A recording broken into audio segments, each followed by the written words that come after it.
Good morning and welcome to Rising. We have a great show for you all today. Emily, who do we got? We've got some good guests. I also just want to say Ryan mentioned that he was, quote, full of pep before we started filming. Right. So you're in for a good show today. Lieutenant Colonel Daniel Davis joins us to discuss the stunning testimony from top U.S. military leaders on the withdrawal from Afghanistan. Plus, Team Rising is here to weigh in on the NBA players pushing back against mandatory vaccines, and Kim Iverson will be with us as well. But first, Congress is moving to avert a government shutdown before the clock strikes midnight.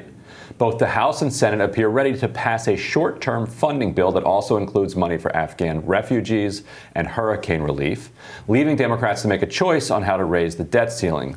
The approval of the bill comes after Democrats were forced to remove a suspension of the Fed's borrowing limit in order to buy time to craft spending bills that fund federal agencies. So despite that looming government shutdown that's been averted and tight legislative deadlines, the president and congressional members enjoyed some good family fun last night at the Nats Stadium here in Washington, D.C. to watch Republicans and Democrats face off in the annual congressional baseball game. One clip of Speaker Pelosi on the phone, we have to share it with you. Take a look at this. It was Rodney Davis at the top of the lineup. Speaker, no doubt happy about that play, but she is known as a big sports fan, and often after dealing with a lot of really difficult reporter questions related to what's going on.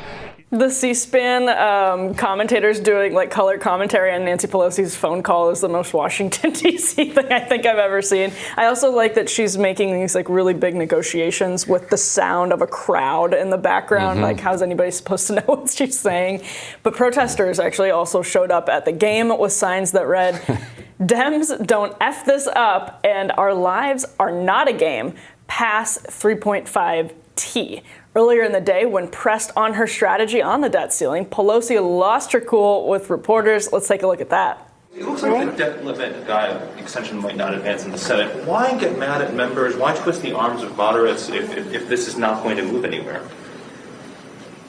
What are you talking about? We have a responsibility to uphold, to lift up the full faith and credit of the United States of America. That's what we have to do. These members have all voted for this last week. So if they're concerned about how it might be in an ad, it's already in an ad. It's already in an ad. So let us give every confidence every step of the way that we will do that. We cannot predicate our actions in the House on what could happen in the Senate. We can when we're coming to agreement on a bill. But in terms of this, I have no patience for people not voting for the full thing. No patience. But of course, you have to predicate what you do in the House on what will happen in the Senate if you actually intend for your legislation to become law. What do you think, Ryan, about Nancy Pelosi's frustrations there and in light of what happened last night? Well, it was fun to see, and also the most important news, Republicans actually won the game for the first time in many years. Also the biggest, I think it was the longest home run in the 40 years history from Representative Stubbe, right? And people were calling it the Cedric Richmond effect because the Democrat star player, Cedric Richmond, is now in the White House, right? Which doesn't seem fair. You should be emeritus status if you're still in the government. Like, no lobbyists on the team. But if you're still in the government, you're a former member, that seems like it should count. J.D. Scholten, who was a minor league pitcher, lost to Steve King by like 1,000 votes or something, and then lost again this last time around. If he'd have won, it could have been a different game. Right, but they did. The real victory was avoiding the government shutdown. They did, yes. That is a real victory.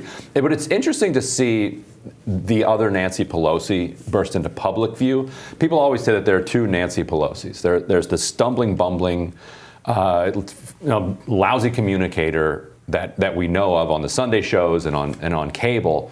That always leaves you wondering, how on earth is it that they call this person, this master parliamentarian, this master politician, tactician, this genius strategist, this fierce power behind the scenes, when this is what we see on television.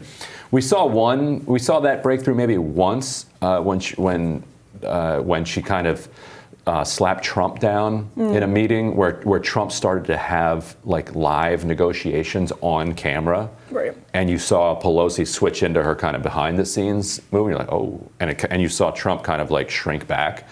But in both of those, so you see her yelling at whoever she's yelling at on the phone there. Right. People have said like, you do not want to be on the business end of a Pelosi stare. Right. Like that it's icy, and that it's hard to describe the power that it has on members of Congress, knowing that she has the ability to knock you off your committee or whatever else she could do. But then separately, for her to snap at the reporters was also interesting because she's like, look, stop complaining about having to take a second debt ceiling vote. You just took a debt ceiling vote last week. Right. So if you're worried about it being in an ad, it's already in the ad. And she's exactly right. It's like, stop complaining. Yeah. Like, just get on board and do it. Do the thing you didn't want to do the first time. Just do it again. Yeah. Since you've already done it once. She was at the White House with Chuck Schumer yesterday afternoon before the game. They're trying to work out a path forward on this reconciliation package. The frustration is boiling over between the House and Senate because the so-called moderates, Sinema and Manchin, refuse to say what they actually want. So they say that they're negotiating with them, but negotiation requires you to say, well, how about this? But there's no how about this from them. Is that what you think triggered Pelosi's reaction, saying we're not predicating what we're doing in the House, which is like, this is a very obviously wrong statement, but what she's saying is basically that we cannot be at their whims because their whims are vague. A little bit, and she's also frustrated with Schumer's decision to keep trying to jam up McConnell on the debt ceiling. Yeah. Okay. Schumer feels like there's some political upside in causing Republicans to look like they're the party of default, like this reckless party of no. But they've been doing this party of no thing against Republicans for years, and it doesn't really work. And so Pelosi's like, what are you doing? Their big mistake was they should have put it in the American Rescue Plan back in February, March, when they passed it then. It was honeymoon time. Everybody was on board.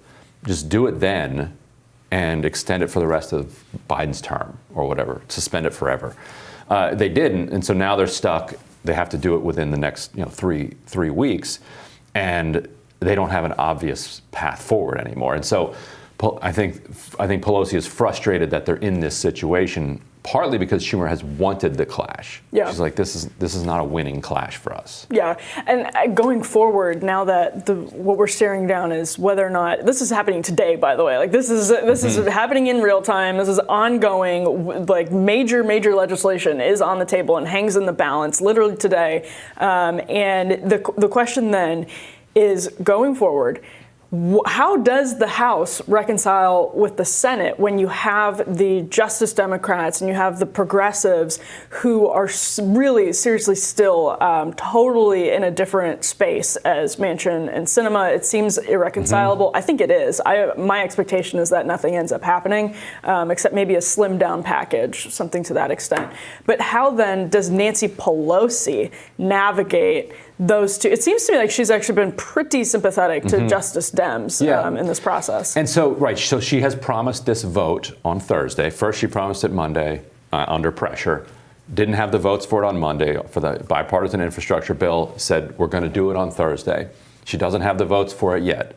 Yesterday afternoon, she acknowledged that. She said, as of now, the plan is to have the vote on Thursday. We're taking it hour by hour. Jim Clyburn was asked if the vote was going to happen. He's the whip, and he's not even whipping it. And he said, I don't know. Yeah. We'll see. So I don't, the only way that they're going to have this vote today is if they get a deal.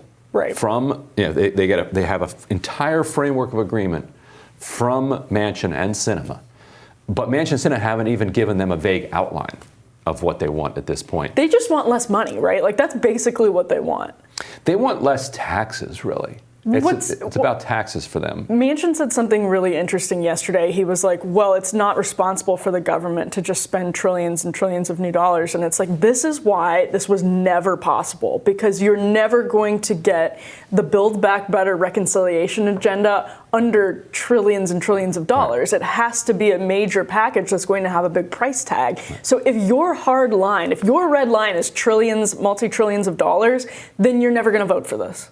But that's not a hard line for him. What he does is he puts out statements that bring him attention, create a Manchin news cycle about how Manchin doesn't want government spending. Manchin is reining in the Democrats. And then that gives him the breathing room when he eventually then votes for all of that spending. Right, like, no, of Manchin's, course. That's Manchin's move. Sinema is the bigger wild card because it's just totally unclear, what exactly her objections are. That's really interesting. So no vote today, you think? I don't think so. Yeah, I agree with that. I'm putting my money on no vote. All right, well. Make other plans. I'm not putting my money on it, but Ryan is, so hold him accountable. We will tell you what's on our radars right after this.